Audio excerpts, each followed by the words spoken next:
Well, good evening, everyone. Thank you for joining us. I'm really delighted to welcome you here this evening for the George Ball Lecture, featuring our George Ball professor who's been with us in this spring semester, Ambassador Juan Gabriel Valdés. The Ball Lecture is a significant lecture given every year by the visiting Ball professor, and it requires an individual of outstanding character who's made innovative contributions. As you know, George Ball was a senior leader who was not afraid to challenge conventional orthodoxy, and he served as the Undersecretary of State in the President Kennedy and Lyndon Johnson administrations. He's both best known for his opposition to the escalation of America's involvement in Vietnam, which is very prescient, and was not an easy position for him to take at the time, given his role at the State Department. We've had some remarkable Ball professors at SIPA, including in recent years Ambassador Rao, former Foreign Secretary of India, Ambassador to the United States, Kishore Mahbubani, longtime diplomat from Singapore, Mari Pangestu, Foreign Minister of Trade from Indonesia, Jorge Castañeda, former Minister of Foreign Affairs from Mexico. And we're deeply grateful to Ambassador Valdés for continuing this tradition by delivering a speech tonight on a topic of great interest and importance to our community. And the title he has given us is Latin America and the United States, Back to the Future or Ahead to the Past. So I can't wait to learn what that means. But it doubtless speaks to the contradictions and challenges of this present moment. And we can think of no one better to discuss this complex relationship and where it's heading than Ambassador Juan Gabriel Valdés. He's had many significant roles. He served as the Minister of Foreign Affairs from 1999 to 2000, Ambassador of Chile to the United States from 2014 to 18. He was also Ambassador to the United Nations. He served also as Ambassador of Chile to Argentina and to Spain earlier, and as Special Representative of the Secretary General to the UN mission in Haiti, which was another significant multilateral experience. In the early years of the Pinochet regime, he was in the United States, but returning to Chile, he also helped run a television campaign that urged citizens to vote against extending the Pinochet rule in favor of holding an open presidential election. This was an astonishing moment in, I think, Chile's history, fascinating and influential. And his actions helped advance the return of democracy to Chile by the communications task force in the national plebiscite that followed. And in his capacity as foreign minister, he also advocated for Pinochet's return from London to Chile for prosecution. It's amazing how in one lifetime you can see such changes occur. He holds a master's in Latin American studies, a PhD in political science from Princeton. He's been a research fellow at Princeton University and at Notre Dame. He's taught Latin American international relations at the Sorbonne. We have been enormously grateful for having him with us this semester, where he's taught a course on global tendencies and their political impact on Latin American-U.S. relations. We're excited to hear his remarks this evening. Afterwards, he will engage in a dialogue with our provost, John Coatsworth, an eminent economic historian of Latin America, previous dean of SIPA. Thank you very much, John, for being with us this evening. Please join me in welcoming Ambassador Valdés.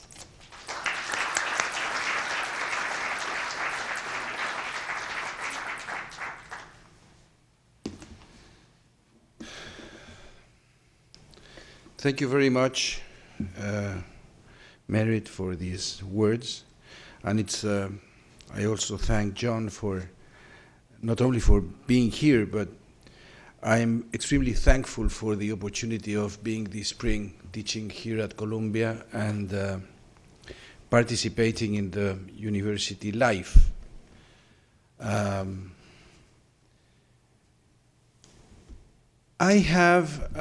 want to follow, I suppose, in the George Ball spirit, challenging not just conventional but also unconventional orthodoxy vis-à-vis the present situation of the relationship between the US and Latin America. How is Latin America reacting to the new attention the Trump administration is dedicating to the region? What could be the impact in the region of this great disruption in the international system brought by Trump's politics of unilateralism and transactional diplomacy? These are the questions I would like to think about in the next minutes. But I will begin with data. According to the BBC, 74% of the 304 tweets that John Bolton has produced since January this year, until last Sunday, were dedicated to Venezuela, Cuba, and Nicaragua. We Latin Americans often complain of the lack of attention of the United States towards the hemisphere, but in this kind of attention, we are overwhelmed. As I'm sure you remember, during the campaign and in the year after the election, the only Latin American subject was Mexico and immigration. The rest of the region did not seem to exist. In fact, nobody could predict the dramatic level of attention that President Trump's foreign policy team would give to Latin America since last January, an attention that seems to increase every day. Last week, the Secretary of State, Mike Pompeo, was in Chile and in Peru, telling these countries that their friendly relationship with China was dangerous both for them and for the United States. In a denunciation of Chinese penetration into the region, Mr. Pompeo said, Beijing often injects corrosive capital into the economic bloodstream, giving life to corruption and eroding good governance. He was saying this to government officials and business leaders of a country, Chile, that for more than a decade has sent more than 35% of its exports to China and has received important benefits as a result. More important, he was speaking in a region where China has become a permanent partner to the Andean countries and in some countries like Brazil, a big investor. China has become an economic actor that is too important in the region as to be transformed in some months into a rogue state or rogue nation. It is understandable that Latin Americans have reacted, as a Latin American political leader told me yesterday on the phone, listening respectfully and keeping on with our lives. At the same time that Mr. Pompeo was in Chile and in Peru, Elliot Abrams was in Madrid discussing Venezuela with the Spanish government. And as was to be expected, his discourse on all options are on the table got a solemn rebuke by Spain's Minister of Foreign Affairs. The same day, Mr. John Bolton announced he would travel to Florida to deliver his next speech on the Troika of Tyranny, composed by Venezuela, Cuba, and Nicaragua. Today, Bolton has warned that the new sanctions against Venezuela aim at Cuba, Russia, and China. And Mr. Pompeo has announced the application of the chapter in the Helms-Burton legislation that allows lawsuits against foreign firms in Cuba. This is, of course, not all. During the last 2 weeks, the President has threatened Mexico with closing the border, has ordered to cut the aid to Guatemala, Honduras, and El Salvador, and has attacked his friend Álvaro Duque, the President of Colombia, the closest ally of the United States in the region, saying that since Duque's election, drug traffic has increased, not decreased. Latin Americans are just beginning to digest the meaning of this all. International politics, that is often dismissed in our countries as less important, are occupying space and time in the media and are polarizing political parties and the political debate in general. To give you just one example, President Piñera of Chile is traveling to Beijing next week. After Pompeo's warnings, Should the president visit Huawei or should he meet with their executives in private? That has been the discussion in the Chilean press during the last 5 days. But more important, how should we interpret this new obsession of Washington with the region, and what does it bring in the future of Latin American relations with the United States? It seems to me that the first question to be asked is, the withdrawal of the United States from its world leadership role and from the multilateral system, is it leading to a relocation of its internal security in its most immediate surroundings? In other words, are we back to Theodore Roosevelt's times? Is Latin America back in world politics as the main scenario for the security of the United States? Is the Trump administration in a time-rewinding mood, attempting to restore its hegemonic role in the hemisphere? This might explain its permanent references to the Monroe Doctrine or its very superficial allusions to a war against Venezuela, as if it were a trivial matter, or the obsession with the wall with Mexico, or the obsession against Cuba, and the general mistreatment of Latin America by the president and by his most intimate team. If this is true, it would indeed be a tragic development that would show the declining influence of the US in the region, and partly as a result, bring permanent retaliations as a new Cold War to this hemisphere, this time with China. A second, less dramatic reading of what is going on that reproduces a historic pattern and does not contradict the previous one is that the reason for this sudden interest is just internal politics. The real troika demanding attention is Florida, California, and Texas.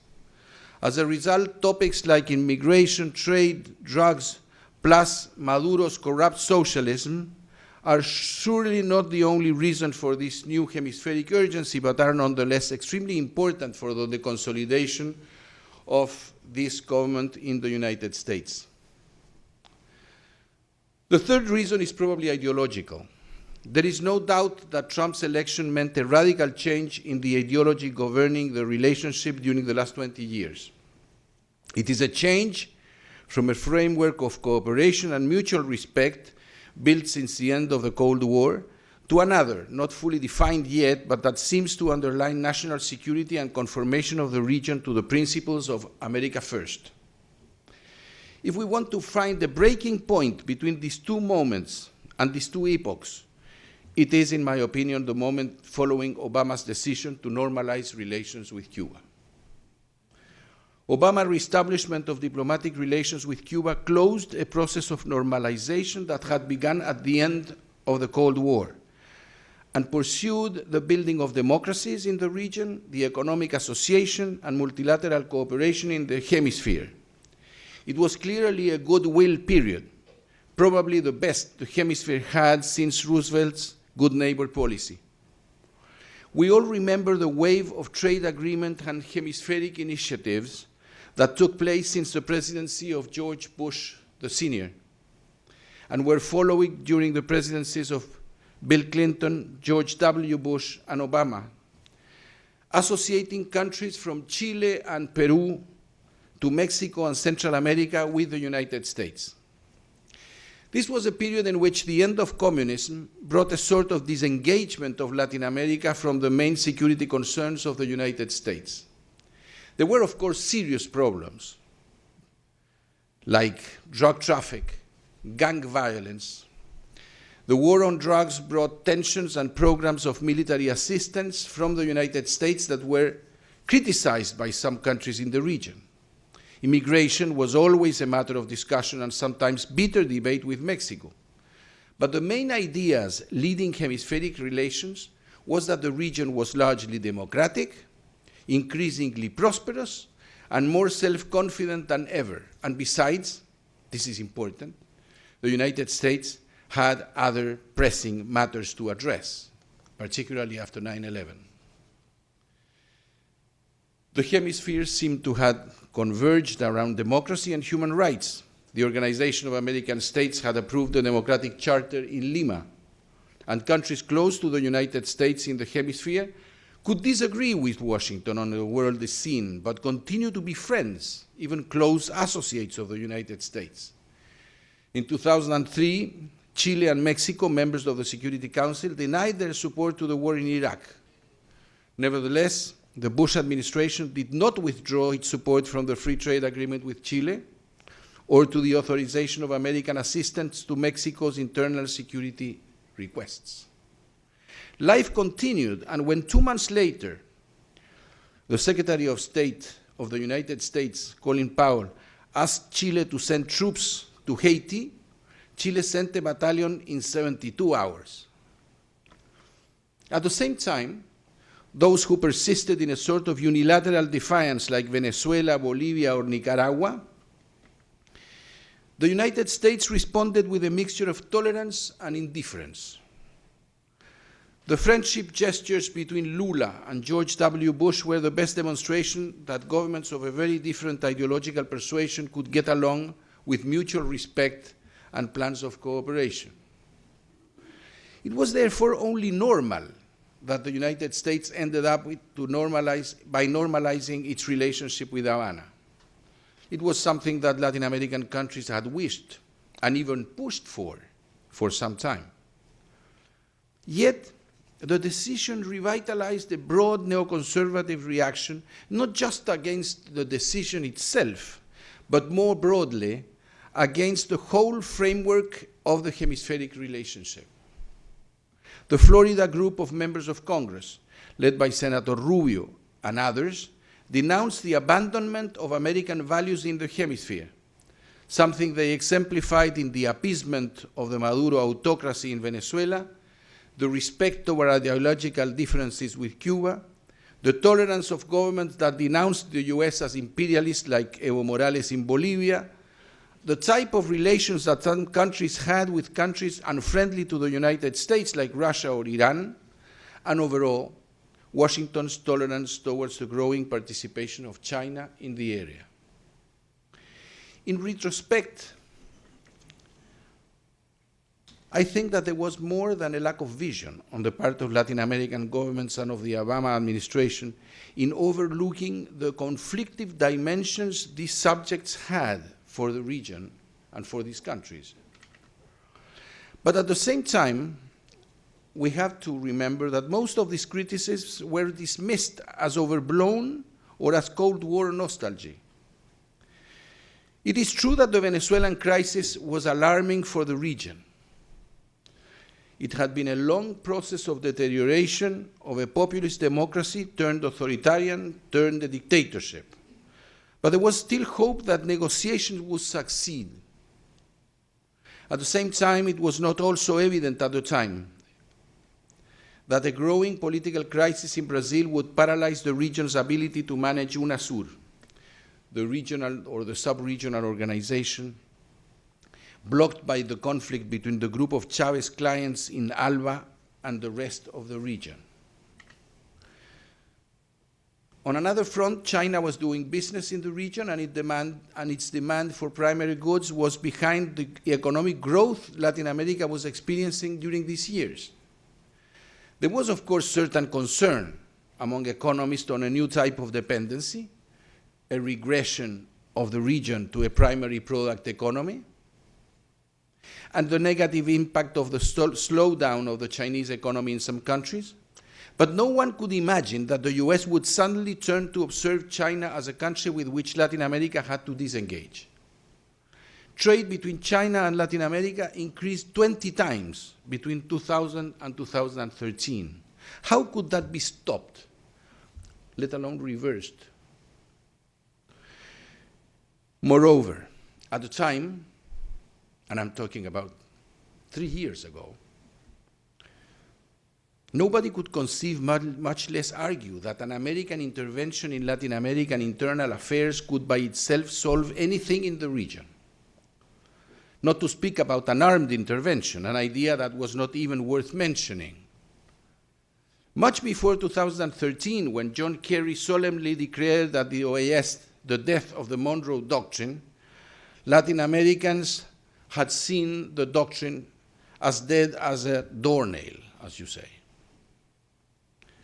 Therefore, it seems only incredible that just 3 years after Obama's decision to normalize relationship with Cuba, the President of the United States proclaims at the United Nations General Assembly that the Monroe Doctrine is the essential norm governing hemispheric relationships. It looks even more incredible than the Trump administration is threatening with military intervention a country of the region, and with the exception of the usual suspects, Bolivia, Cuba, and Nicaragua, no other government of Latin America feels the urgency to complain. How can we explain that? Is it the election of conservative governments in most countries of the South America area that explains that? Probably, but just in part. There is, it seems to me, a more powerful reason, which is the extreme situation of weakness and polarization that suddenly befell over Latin America, which is probably the most extreme level of weakness the region as such has had since the period of the military dictatorships. This weakness is best reflected in the sad situation of the series of organizations that the region created during the last 2 decades for its self-governance and its international integration, and whose uselessness has been dramatically exposed by the Venezuelan crisis. CELAC, the organization reuniting all Latin American countries, including Cuba, clearly did not perceive or couldn't do a thing in front of the tragic dimension of the Venezuelan drama. UNASUR was completely paralyzed by the enormous mistake of Lula's Brazil to concede the main role in the organization to Chavez and Venezuela. At the same time, 6 countries, most of them with recently elected conservative governments that could have revitalized UNASUR, decided to bury it and create another organization, which of course was seen as having inevitable ideological leanings. Mercosur did not a thing. The same than the celebrated Pacific Alliance, which is going through a phantasmagoric phase after the change of political orientation of Mexico. Not one meeting has happened. Only the so-called Lima Group, uniting the countries concerned with Venezuela, is active, but even here, Uruguay and Mexico, 2 countries that have been central in Latin American diplomatic history, have distanced themselves. Much of this weakness and difficulty to confront problems that divide the region has to do with the progressive and unsolved crisis of the state in Brazil and in Mexico. This has forced the concentration of their governments in their internal affairs. The crisis of corruption, dysfunctionality of the political and then of the justice system in Brazil, followed by the election of Jair Bolsonaro, has brought an end to the leadership role this country played or attempted to play in the region since the 90s. South America has no easy leadership in these times of ideological polarization. In its attempts to reformulate the state, to redefine its security system and to fight against corruption, Mexico has adopted as its first principle of foreign policy the concept of cautela, caution. We can understand it, but that makes Mexico an absent factor in regional politics. Why is this tragic and extremely important? Because Latin American nations need to act together to solve the Venezuelan crisis. This most important factor will define hemispheric relations during the next decades. It is increasingly important because I believe the perception of Latin American governments on the United States administration and its intentions toward the region is just beginning to be formed. The haste of last months has introduced Latin American countries into Trumpian politics and its concept of the region. Bolton, Abrams, and Pompeo have become household names.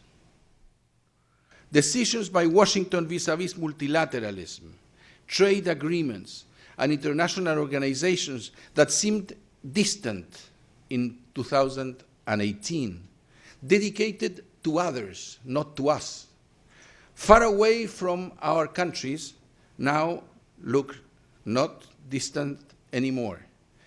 This way of looking at the world seems to be over us. And Venezuela has been the meeting point. The Lima Group initially converged with Washington under the wrong assumption that the Maduro regime was about to collapse. The gathering that took place in the border Colombian town of Cúcuta 2 months ago was supposed to initiate the downfall of the Venezuelan dictatorship. The operation, strongly advertised and seen as a penetration by force of humanitarian assistance through the border with Colombia and with Brazil, ended up being a success for Nicolás Maduro. This produced an enormous debate and shock in the Lima Group. The reiteration by the United States of its threats of armed action has led the group to take distance from Washington.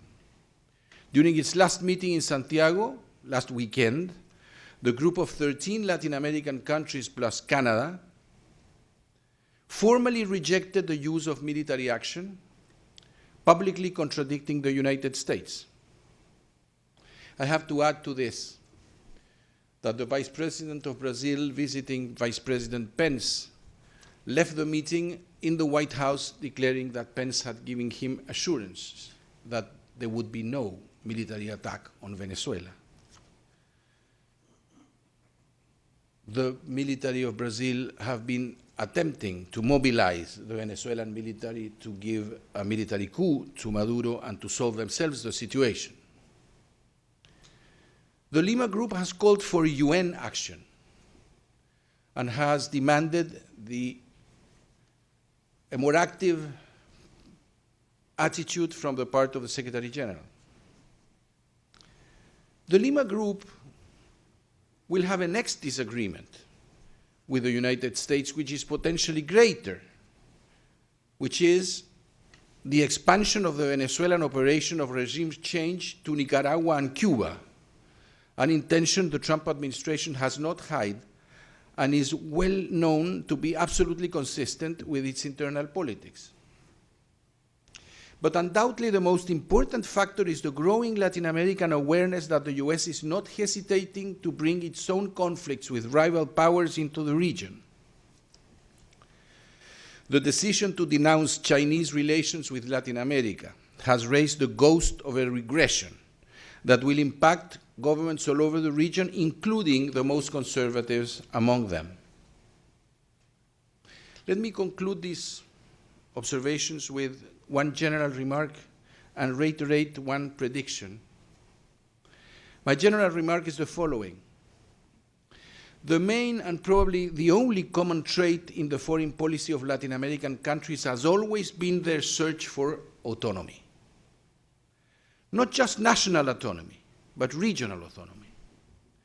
Foreign Minister Lampreia of Brazil, who was the foreign minister of Fernando Henrique Cardoso, coined during the 90s the expression autonomy through integration, signaling his vision of an autonomous region working together in peace for a common insertion into the world system. Autonomy has been the obsession of Latin America during practically all its history. It is not unique to the region, but has led Latin America to consider dependency as the burden that prevents development, limits freedom, and thwarts creativity. In many senses, the last 20 years were a moment in which these objectives were attained by some countries in the region. Most Latin American countries have advanced a long way in building their own ways of relating to the world, including along with their association with the United States, relations with Asia, Europe, and Russia. The Minister of Finances of Chile, who was giving a talk yesterday morning at this university, described the southern part of Latin America as the Asian part of Latin America. He was not exaggerating. The present moment will be critical, therefore, to advise the United States that a policy that tries to build a disciplinary hemispheric order under unchallenged American leadership is out of time. The sudden awareness, at the same time, the sudden awareness of the possibility of a world without multilateral norms, with insecurity about the validity of trade agreements signed freely with the United States, with conflict with trade partners as a result of United States decisions, destroys any hope of autonomy in Latin America. The simple imagination of what a military operation by US soldiers would produce in the hemisphere, or about the consequences of a war on trade and technology between the United States and China brought to the region, are sufficient stimulus to protect what has been achieved during the last 20 years. My own perception is that in not so long a time, a new scenario of Latin American rapprochement might unfold. My prediction, however, is less optimistic. It is that for this to happen, Latin Americans have to be the main actors in the solution of the crisis of Venezuela. The way in which the Venezuelan tragedy will be resolved will determine the type of relationship the region will have to maintain with the world powers. The build-up of the next 20 years of relationships with the United States will depend on it. We have very little time, and it is difficult to be optimistic about this. What we should be aware of is that a unilateral intervention by the United States would change for decades our relations in the hemisphere, and would also change the possibilities of the region to conduct autonomous relations with other nations in the world, particularly with China. This is the level of importance that the year 2019, because this is going to happen during this year, has for the future of our hemisphere. Thank you very much. So first I want to say thanks to Merit Jano for being such a great dean and for organizing this panel this evening with my old friend, Juan Gabriel Valdés. I also want to recognize the presence here this evening of Jeffrey De Laurentiis, who, as some of you may know, was the head of the United States interest section in Cuba and played a fundamental role in the Obama administration's effort to renew and normalize relations with Cuba. So it's a great pleasure and privilege to see him here this evening. And I also want to mention Ricardo Anaya, who ran a clean and intelligent campaign for the presidency of Mexico and deserved better than he got. And finally, Rick MacArthur, who is, as you probably know, the publisher of Harper's Magazine, who's just had a series of wonderful issues I urge you all to read, who's been a supporter of this event for some time. So thank you all. So let me start a conversation with Juan Gabriel by taking up the theme of autonomy, which, as he correctly notes, has been a theme of Latin American history for decades, if not centuries. At the end of the Cold War, the United States emerged as the only major superpower in the world. And while that confidence that the United States had in its own role in the world was certainly accurate for a time, it's interesting to notice that during the period after the Cold War, something fundamental changed in Latin America. While the United States remained the world's only superpower, economic and political competition began to rise. Latin American countries that had traded mostly with the United States began trading with China and with other parts of the world, signing free trade agreements with everybody from the European Union to Australia. So if you look at the percentage of Latin American exports and imports, as Juan Gabriel pointed out, that go to the United States from major Latin American countries, what you find is they diminish, and the diversity of international economic ties has increased enormously. So it is no longer the case that a Latin American country can be bullied by an ambassador with new tariffs to impose. Latin America has sought for more than a century to balance against the United States in order to have a freer hand making its own policy. And economic balancing has been a fundamental part of that strategy for regimes both conservative and left-wing. So South America's external economic relations became more diverse. The role of China was fundamental in this, but not the only major power with whom Latin America began to trade more intensively. Secondly, if you look at the one exception to this rule, notably Mexico, 80% of whose exports go to the United States, something really interesting happened as a result of NAFTA, which, as you know, went into effect in 1994. It is now the case that the two economies, the economy of Mexico and the economy of the United States, are so intertwined that no step that the United States would take to punish Mexico for some perceived slight or misdeed could possibly end up doing anything but affecting negatively major American interests at the same time. So it's not surprising that when President Trump announced that he was going to close the Mexican-U.S. border the next day, an enormous campaign developed in Congress and across almost every interest group in the United States, certainly all the economic interest groups of note, that forced him to step back and say he's putting this off for a year. The United States cannot punish Mexico without punishing itself.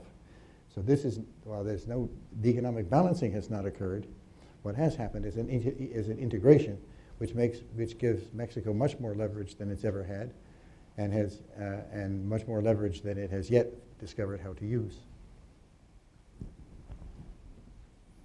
So American influence has been slowly reversing direction to the point where now it's beginning to look like the end of the 19th century rather than the beginning of the 21st, when the United States had certainly economic interests throughout the region, but its power and its economic dominance was limited largely to the smaller countries of the Caribbean.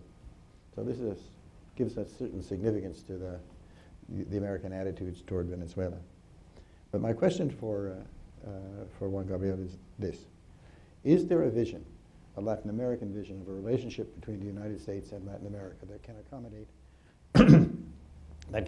on the one hand the interests of Latin America in autonomy, and on the other the interests of the United States in maintaining a dominant role that it has been slowly losing over the last 5 decades?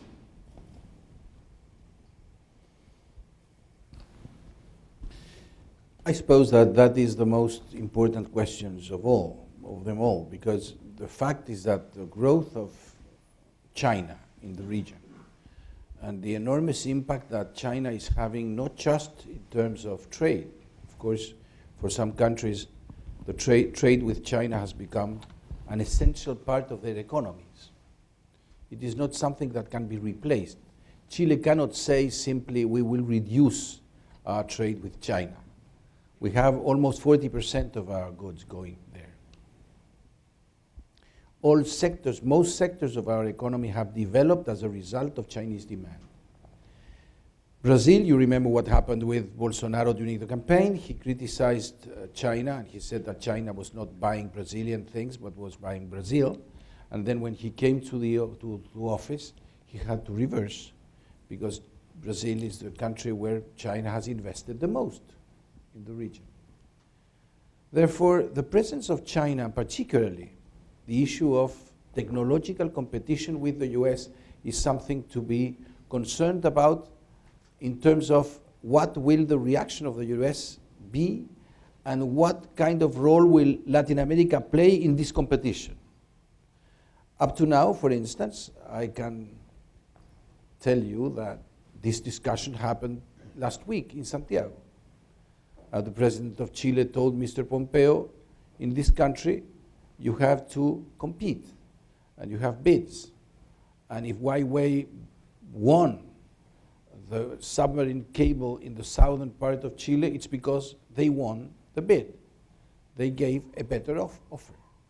And we are not going to change that policy. We are not associating ourselves in a political sense with China.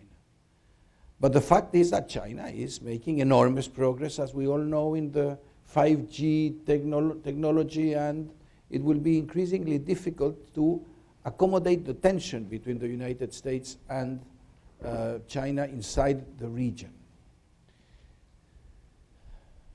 It is a very difficult thing. China is building main railroad in Chile now, between Santiago and Valparaiso, which is something that Chileans have asked for and dreamed with for the last 50 years. And this railroad, of course, indicates the will of China to participate in the infrastructural development of these countries.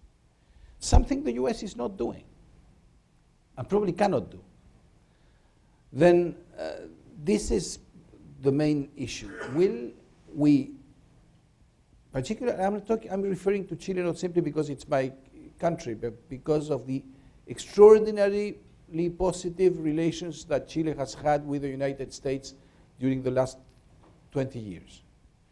Even a country like Chile is now caught in a situation which is becoming increasingly difficult because, as your question poses, it has to accommodate US interests in the economic sphere and in the political sphere, and at the same time is increasingly oriented towards China. This year, Chile will celebrate in November the APEC meeting of Asian countries in Santiago. 1 month later, it has the most important meeting in the world in the COP25, the meeting on the environment. This shows you the level of internationalization of our countries, and at the same time, the difficulties that these two meetings might produce with the United States. The APEC meeting in itself, but also the meeting on environment, which will lead Chile to adopt a series of decisions and to adhere to a series of multilateral principles which the United States, its present administration, is rejecting. Therefore, it's the problem. One more question before we open it up to the audience. I take it from your remarks that you believe that if the government of Venezuela falls as a consequence of American action, rather than a more multilateral intervention of some kind by Latin Americans, that if the government of Venezuela falls because of American action, and that fall proves to be popular with the public in the United States, that the danger of an intervention in Cuba and in Nicaragua increases? Absolutely, yes. Well, I don't think I'm saying anything new. The point is that it has been publicly said that a unilateral action against Venezuela or any sort of overthrow of the government in itself opens the way for a replacement, for a regime change in Nicaragua and then in Cuba. This is something that has been indicated in different speeches and in different articles. Now, the point is the following. If the United States would decide to, given that all options are on the table, to use a military option in Venezuela, this would have consequences for all governments and for the stability of the whole region. Of course, the thing has not been publicly discussed, and it is presumably most of these considerations were including the possibility of conflict between Colombia and Venezuela or the Brazilian participation into the process in Venezuela. The Brazilians have completely discarded the possibility. Colombia is, I think, perfectly aware of the complexities of a sort of military conflict with Venezuela. Therefore, and the Lima Group has rejected also collectively the idea of a military action. Therefore, I'm talking about the impact that would have on the region a unilateral action by the United States. This would define not just the situation in Venezuela, which of course would change, but the rebuilding of Venezuela. The participation of the Latin Americans in that process would be, of course, much more difficult if this happened than if there is a Venezuelan solution, meaning by that, I don't think we can elude this further anymore. The only process that is seen as possible is a internal military action. the replacement of the present government and the call for elections. And this is what most of the Latin Americans want. This is exactly what the Lima group would like to see. But of course, what is being discussed, and I think this is a very interesting and important point, is if the observations that all options are on the table, that military action continues to be there, helps Mr. Guaidó and helps the opposition of Venezuela, or hinders the opposition of Venezuela, and is dividing increasingly the United States from its Latin American partners. So the floor is now open for questions.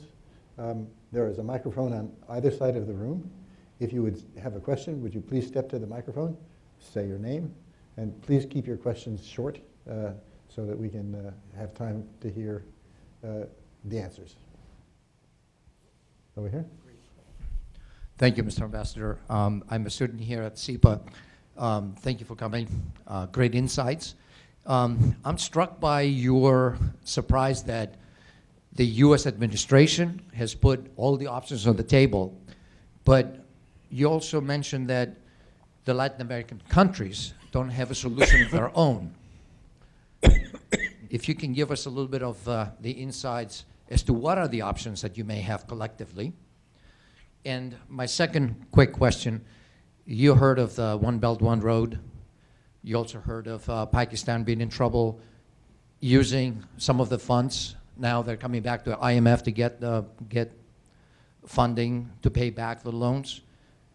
20, 30, 50-year projects, they may reverse the good times that you're receiving the loans. Would you foresee that they may be in trouble if they use a lot of funds from China and then they have to be refinanced in the open market, funded by the U.S.? Thank you very much. The question of the options in Venezuela is, of course, is the most complex thing of all.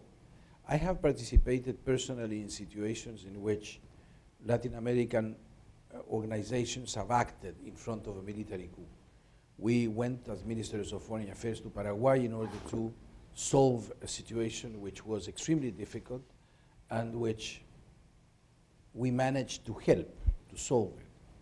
I was sent as representative of Mercosur to Bolivia in the moment in which the Bolivian prefects had decided to occupy Santa Cruz and other places in Bolivia in order to overthrow, because that was publicly said, the government of President Morales, and we managed to reestablish some sort of dialogue, etc. Therefore, I will not discard the possibility of a negotiation, even now. Second, I think that the pressure that has to be put on Maduro must be oriented also by those who want to see a certain preservation of the Chavez inheritance, or the Chavez heritage. Not everybody that was with Chavez, of course, is with Maduro today. And on the contrary, there are people who are in a certain resistance to Maduro who were Chavistas. There is a certain nationalism there that has to be respected. But there is a certain dialogue between the Latin Americans and the Venezuelans that has not started yet. I think that the perception that there would be a sudden solution, a collapse of the government, and a sort of intervention that would decide in a couple of months or in a month the situation has been an enormous mistake that has created much more problems than solutions for the Venezuelan people. My impression is that this will take time. I have to say, impressed reading the declarations of the Vice President of Brazil, former general, last week, when he said this will take time. He was not referring to years, but he was referring to months. This will take time because, of course, you have paramilitary groups organized that have to be repressed. Who can repress them? The only possibility is the Venezuelan army. 2 days after he said that, the commander-in-chief of the Venezuelan army said, we are not going to accept more violence in the street by the famous paramilitary organizations. I can see that, of course, in that I'm in agreement with Elliot Abrams, whom I saw the other day saying, this is going to happen at some point. But what I'm saying is that the idea of an American intervention does not help that process. On the contrary, it consolidates the resistance of the army and the tendency to wait and to protect themselves. This is clearly my perception of the situation. The Venezuelan opposition is very critical to the Lima Group because it says that the Latin American countries have not committed themselves to apply sanctions in the same way that the United States has done, and I think they are right. The point is that the Latin Americans have to act as such. And the Cucuta episode tended to show Latin Americans who were acting on behalf of what the White House was saying and not on behalf of what they had decided themselves they should do. I'm talking about perceptions, of course, and these are personal opinions. But my impression is that if there are ideas that go contrary to the possibility of finding new options for the Venezuelan situation, these ideas are very bad idea to threaten with military intervention by the United States, very bad idea to say that after Caracas we go to, as I heard myself, we go to Managua, then to Havana, and then to La Paz, Bolivia, because it's a sort of crazy Pan-American operation. Then when you say that, you confront the rest of the region. There is no way in which the region is going to agree on that. That is with respect to this first problem. I know I have not given you an option, but I think that the option is to persist on sanctions, to involve the Latin American governments, and to have a direct dialogue with the groups that are involved in the former Chavismo, because I think that could help to find a common ground, that does not exist now. With respect to your second question, I believe that it is obviously the situation of Latin American countries vis-a-vis China is very different. You have countries that have involved themselves in processes in which investments have been extremely important. Venezuela, well, is the critical case. But you have also Ecuador, for instance, in which there has been investment in mining, which is extremely important. And there are other countries that have very little investment, like Chile, but have an enormous amount of trade. These are different situations. Now, the proposal of China to come with this Belt and Road initiative does not include Latin America, as you know. The Road and Belt process goes elsewhere. But they are proposing some initiatives which are interesting to each country. Some of these initiatives show very well levels of difference in criteria or in vision between the Latin American countries and the Chinese, which are extremely important. For instance, the idea of building a train crossing the Amazon is something intolerable for most of the region.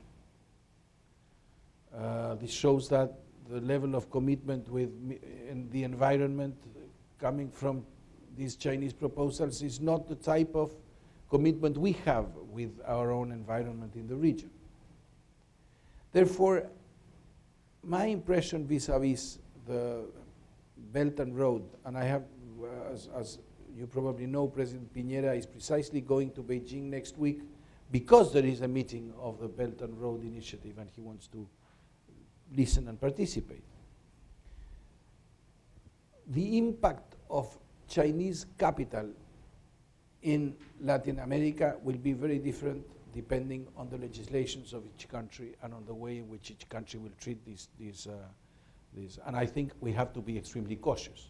But that doesn't mean that China is not extremely important partner in our countries, with our countries. Over here. Thank you, Ambassador, for giving us such a delightful speech. I was wondering what your opinion was on the selection of Elliot Abrams to be the special envoy to Venezuela, as you brought up twice. And also, what are the motives behind that selection? Why did Trump select Elliot Abrams? What is the history of Elliot Abrams in South America? Do you think he was a good selection for the job? This is a difficult answer. I have to remember that I'm not anymore a diplomat than I am an academic. Therefore, I have more freedom to answer that question. Of course, I don't like him, if that is the question. I think that his role in Central America was terrible, that he was somebody who opposed peaceful solutions in the region, and that he was somebody that will be remembered in Latin America as an American envoy that had no vision of the value of human rights and democracy in that part of the region, Central America, during the Reagan period. Now, of course, there are two persons in the team that represent Cold War energies or memories, Bolton and Abrams. And they are, of course, not the type of person that we Latin Americans would like to see involved in such a critical situation like the Venezuelan one. We have to remember that Venezuela is the most dramatic situation since Cuba. We have never gone through a situation like this since the Cuban period, the Cuban crisis. Therefore, if we don't solve this situation in a reasonable way, and of course, John was telling me at the beginning of this conversation that he was not optimistic. It's very difficult to be optimistic in the Venezuelan situation. There will be some sort of disruption. It's impossible to imagine that this situation can continue. Maduro is not just a dictatorship, it's a dictatorship without any horizon. Then it's very difficult to conceive the possibility of the maintenance of a situation like that. There is no Russia supporting Venezuela with 1,000,000% of inflation and with a situation of total collapse of the economy. It is very inconceivable that this might last for years. The problem is the way in which it is solved. The problem is the type of damage you create in the moment in which this changes. Because if it changes as a result of violence and brutal violence, this brutal violence will expand in the region. This has always been like that. I was seeing one of the leaders of the ELN, the group of Colombian guerrilla that is in different, that are located in different parts of the region. Some of them are in Cuba, some of them are in Panama.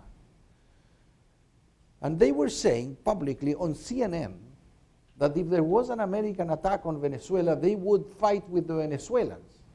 They are Colombians. Then when you listen to that and you realize that you have an army in Venezuela, which is not like the American army, of course, but it's an army that has capabilities. What will happen with that army the following day after the overthrow of Maduro? Will they simply disarm? Will they give back their uniforms? Will they go home? If you look at what happened in Sudan 2 weeks ago, you realize that the situation might become, and something that I know Venezuelans fear about, might become a situation in which the army says, I'm going to stay there for 5 years because I have to produce order in this country and I have to call for elections and I need 5 years of cover. This might happen. What will be the reaction of the US? Is the US capable of taking charge of the Venezuelan economy and of the social situation that will remain there immediately after the overthrow of Maduro. There's nothing I believe, I'm absolutely convinced that the Maduro gang is the most similar thing we've had in Latin America probably in our history to a drug cartel installed in a government. This is my perception. However, and this gives more complexity to the issue, because if you want to replace them, they will not ask for asylum in embassies. They cannot fly away and go to someplace else. Therefore, this is partly their drama and at the same time their strength. But in order to change that, the idea of an open war is something that I cannot accept. As I said in an interview in Chile, when we voted in the Security Council against the war of Iraq, Chile voted against the war of Iraq in the Council. We were not voting because we liked Saddam Hussein. We were voting because we feared what would come about as a result of that war, and the consequences that might have for the Middle East, for the US. I conceive Maduro as the worst kind of leader we have ever produced, but the point is, how do you manage to change him without creating a situation that is even worse? That's the problem, in my perception. And I say this with an enormous respect for Venezuelans, because I know the way in which they are suffering. And I think that the suffering of the Venezuelan people is seen in all of our capitals, because we have received millions of Venezuela. In Chile, there are more than 400,000 Venezuelans that came during the last 2 years. Therefore, we are perfectly aware of the dimension of the tragedy. The only thing we have to consider, however, is that we do not create even more tragic situation as a result of the conflict. Thank you. Juan Gabriel. Oh, is there a question here? Yes. Go ahead. Thank you, Ambassador. I just wanted to ask about this roadmap that is being described for Latin America. And in the case of Nicaragua and Venezuela, I think all bets are off. But in the case of Cuba, and I'm Cuban, in the case of Cuba, I don't see any regime change happening soon, much less in 2 years. So I just wanted to ask about this, because if no cheap victories can be achieved soon in the region, how can that affect this policy? And where do you see this escalation going? I'm concerned about, I want you to answer, do you think that US victories in Latin America or US intervention in Latin America is as cheap and quick as it used to be before? I agree absolutely with you that there is no regime change around the corner in Cuba. Absolutely. And I agree with you that Cuba doesn't produce or doesn't constitute any threat to the security of the United States whatsoever. My impression is that, and as a Cuban told me recently, we were much more complicated with Obama's affection and invitations to join in a common road than we are complicated now with Trump. We have been used to Trump for the last 6 years in terms of the intention of the US of changing the government and confronting Cuba. I think that the United States, and I try to say this, to include this into my thoughts, I think that the United States has less influence today in the region it had before. And this is a normal process. Besides, this is something that is happening all over the world. We shouldn't pay for it. The point is that this lack of influence, or this loss of influence, because influence it continues to have, and the United States continues to be, of course, the hegemon, the main country, etc. This loss of influence might lead some people in this country to believe that the use of force is a solution they need in the region. And this is what produces concerns me about Venezuela. It's exactly that. It's not any sort of sympathy for the Venezuelan regime. It's that the idea that in this country there might be people saying, if these countries do not pay attention to what we are saying, we are going to act. And this is typical of big powers that begin to lose influence in history. They tend to use violence more often. And therefore they hurt themselves.